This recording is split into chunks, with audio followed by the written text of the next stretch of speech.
नमस्कार बच्चों, आप सभी का स्वागत है आपके अपने यूट्यूब चैनल होम साइंस में, जिसमें मैं आज आप सबको पढ़ाने वाली हूँ MA second year home science. और आप सबका पेपर 4 है।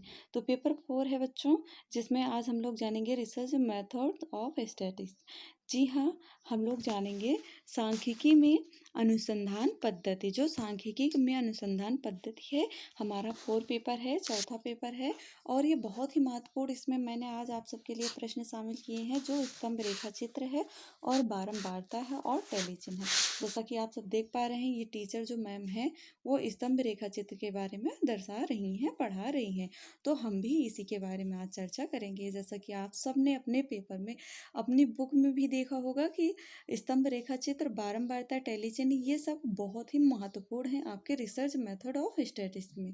तो आगे बढ़ते हैं बच्चों। जिन बच्चों ने चैनल को सब्सक्राइब नहीं किया, सब्सक्राइब कर लें।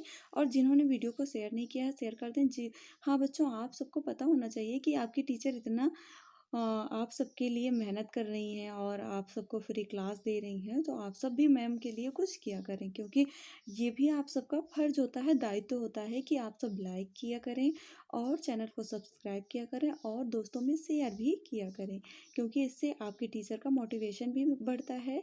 और आगे देखते हैं बच्चों, क्या है आज हम लोग सबसे पहले देखेंगे टैली चिन्ह। जी हाँ, इससे पहले वाले वीडियो में मैंने बताया था कि आप सब टैली चिन्ह के बारे में बताया था, और ये भी बोला था कि नेक्स्ट वीडियो में टैली चिन्ह के बारे में दिखाएंगे।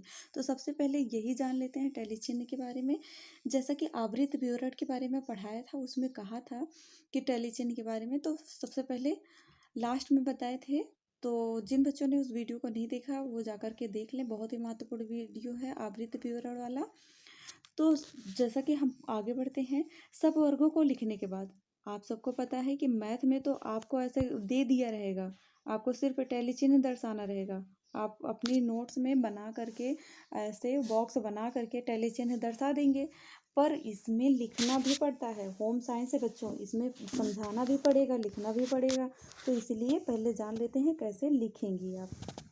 जैसे कि सब वर्गों को लिखने के बाद वर्गांतर के सामने आवृत्तियों को चिन्ह द्वारा प्रदर्शित करते हैं। प्रस्तुत उदाहरण में पहला प्राप्तांक 60 है, जो 60 से 64 वर्गांतर में आता है। अतः इस वर्गांतर के सामने टैली चिन्ह लगा दिया जाता है। यदि एक आता है तो उसमें क्या लगा देते हैं, एक पाई अर्थात एक टैली चिन्ह लगा दिया जाता है। इसी प्रकार सभी प्राप्तांकों के टैली चिन्ह लगा दिया जाता है। जितने प्राप्तांक होंगे, जितनी बारंबारता होगी, उस हिसाब से टैली चिन्ह लगा दिया जाएगा। और मान लो 4 टैली चिन्ह के बाद, मान लो नहीं, कन्फर्म है, 4 टैली चिन्ह हो गए, फिर 5वीं टैली चिन्ह को हम तिरछे में काट देते हैं। जैसे कि बारंबारता देखते हैं, ये सॉरी बच्चों, वर्गांतर में फर्स्ट हमारा वर्गांतर 80 से 84 तक कितने बच्चे, ये एक महत्वपूर्ण होता है कि आप सांख्यिकी में कि बच्चों का जो बच्चों का मूल्यांकन कर रहे हैं, तो उस समय बच्चों का कितने बच्चे किस कैटेगरी में पास हुए हैं, कितने नंबर में। तो आप मान लीजिए 80 से 84 तक 80-84% एक ही बच्चा पाया है, तो उसकी टैली चिन्ह क्या होगी, 1 होगी। और 70 से 79 बच्चे, दो दो दो बच्चे पाए हैं इतने नंबर, इतने परसेंट, तो टैली चिन्ह 2 होगी। और 70 से 74 तक 4 बच्चे, तो टैली चिन्ह 4 होगी। जैसा मैंने पहले बताया कि 65 से 69 तक जो बच्चे 5 हैं, तो 5 बच्चों के लिए 4 टैली चिन्ह लगाने के बाद 5वीं तिरछी लाइन खींच देते हैं। देख लीजिए, जैसे ये खींची हुई है, क्योंकि 4 टैली चिन्ह और ये 5वीं, ये जो तिरछा काटते हैं, ये भी गिना जाता है। ये मिलाकर 5 हो गए। और उसके बाद 6 है 60 से 64 तक, तो 6 में 5 को हमने पहले 4 टैली चिन्ह खींचे, फिर उसके बाद 5वीं को कट किए, एक हम अलग में लिख देते हैं, अर्थात गिन लें 6 टैली चिन्ह हो गए। ठीक इसी प्रकार से ये भी है। आई होप आप सबको समझ में आ गया होगा। जैसे इसमें 10 है, तो 4 इधर टैली चिन्ह खींचे, एक 5वीं से कट किए, तो 5 ये हुए, 5 ये हुए, और टोटल 10 हुए। इसी प्रकार से, और अगर आपको बारंबारता ज्ञात करना है, यदि प्रश्न बनता है टैली चिन्ह नहीं दिए हैं, ये दोनों कोष्टक में दे दिए हैं और पूछ रहे हैं कि आप बारंबारता ज्ञात कीजिए, तो बारंबारता क्या होगा बच्चों, बहुत ही सरल होता है। आप सब बेमतलब हेडक लेते हैं, आप सब कमेंट करते हैं, ऐसा ना किया करें, बहुत ही इजी है आप सबका सांख्यिकी। तो बारंबारता में क्या होगा, ये जितने अंक हैं, जैसे 1 2 कितना हुआ, 3 हुआ, और 3 4 कितने हुए, 7 हुए और 7 5 कितना हुआ? 12 हुआ और 12 6 कितना हुआ? 18 हुए, 18 10 कितने हुए? 28 हुए, 28 7 कितने हुए? इसी प्रकार से ये टोटल गिनने पर 50 अंक होंगे। तो हमारा बारंबारता कितना होगा? ऐसे गिन के फिर नीचे लिख देना है कि 50 बारंबारता प्राप्त हुई। बस आपका आंसर हो गया। इतना हेडेक लेने की बात नहीं है, आप सब बहुत आसानी से पढ़ सकते हैं। नेक्स्ट हम जैसा कि थंबनेल में भी देख चुके हैं आप सब, स्तंभ रेखा के चित्र के बारे में जानेंगे। तो पहले हम लोग जानते हैं इसे लिखना कैसे है, क्योंकि ये प्रश्न बनेगा तो आप सबको लिखना पड़ेगा और फिर उसके बाद उदाहरण भी देना होगा, हल भी देना होगा। तो प्राय किसी समूह में विभिन्न गुणों को प्रदर्शित करने के लिए स्तंभ या दंड रेखा चित्र का प्रयोग किया जाता है। जैसे कि कोई गुण है और उसे प्रदर्शित करना है तो क्या करेंगे हम? पहले स्तंभ रेखा या दंड रेखा चित्र का प्रयोग करते हैं। जैसे स्तंभ चित्र के चरण होते हैं, ये सावधानियां रखनी चाहिए। स्तंभ रेखा चित्र जो बना रहे हैं, स्तंभ या दंड चित्र बनाते समय मापनी सावधानी से तैयार करनी चाहिए ताकि चित्र का अनुपात उपयुक्त रहे। मापनी अर्थात जो आप ग्राफ बना रहे हैं उसमें जो माप रहे हैं पटरी द्वारा, स्केल द्वारा, वो ठीक होने चाहिए। और नेक्स्ट है सभी स्तंभ समान चौड़ाई में होने चाहिए। सभी स्तंभ को समान चौड़ाई में रखना चाहिए। विभिन्न स्तंभों के मध्य की दूरी समान होनी चाहिए। उदाहरण के तौर पर एक प्रश्न भी देख लेते हैं। उदाहरण यदि प्रश्न बनता है आपके पेपर में, मान लो 5 छात्रों के बोध विस्तार का अध्ययन किया गया है और उनका मध्यमान बोध विस्तार निम्नलिखित प्राप्त हुआ है। प्रदत्तों की सहायता से स्तंभ रेखा चित्र बनाइए।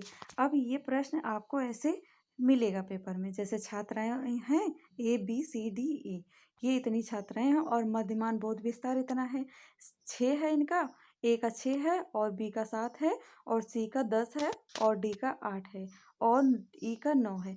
आप तो ऐसे भी बता सकते हैं कि इसका ज़्यादा है, पर आप सबको ग्राफ पे दिखाना होगा, स्तंभ रेखा चित्र पर दिखाना होगा। तो हल में देखते हैं, जैसे कि हल में दंड चित्र के छात्रों में को यक्ष अक्ष पर प्रदर्शित करेंगे।